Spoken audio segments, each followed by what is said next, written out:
সবই শিখিয়েছে। আপনার মা বাবা আপনাকে কিচ্ছু শেখায়নি যে বাড়িতে বৌমা আসবে কিভাবে ব্যবহার করতে হবে, তার সাথে কিভাবে মিলেমিশে থাকতে হবে, কিচ্ছু শেখায়নি আপনাকে?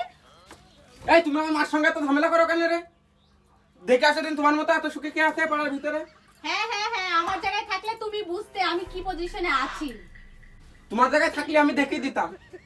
হ্যাঁ হ্যাঁ হ্যাঁ, দেখিয়ে দাও না, আমার জায়গায় একদিন থেকে দেখাও। আচ্ছা ঠিক আছে, যাও, তোমার জায়গায় আমি থাকলাম। আচ্ছা, এই যে নবাব নন্দিনী, বেলা কত বাজে, একটু উঠে দেখো, দেখো একটু উঠে সংসারে কাজকর্ম কিছু করা যায় নাকি? নাকি বাবার বাড়ি থেকে আসার সময় তোমার বাবা দুটো কাজের লোক পাঠিয়ে দিয়েছে সংসারের কাজগুলো করার জন্য? ওঠো। ও কি ধার দাও, এখানে যে নোংরা থেকে গেল, তোমার মা বাবা কি তোমাকে কিচ্ছু শেখায়নি?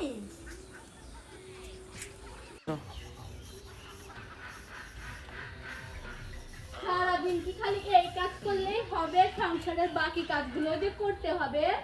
মা বাবা কি কিছু শিখায়নি তোমাকে? আর ছাই দিয়ে ভালো ভালো করে ঘষে ঘষে মাজো।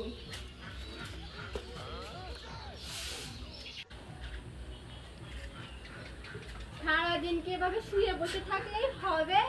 সংসারের বাকি কাজগুলো কি তোমার মা বাবা এসে করে দেবে? সেগুলো কে করবে?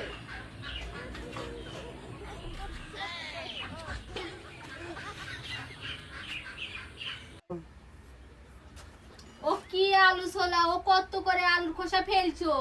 এর জন্য তো আমার ছেলেটার সংসারে কোনো আয় উন্নতি নেই, কোনো দিক থেকে উন্নতি নেই। আমার ছেলেটা যে কোথা থেকে ধরে নিয়ে এলো, আয় উন্নতি হবে কিভাবে? এ কোথা থেকে ও অলক্ষী ধরে নিয়ে এসে আয় উন্নতি হবে কিভাবে?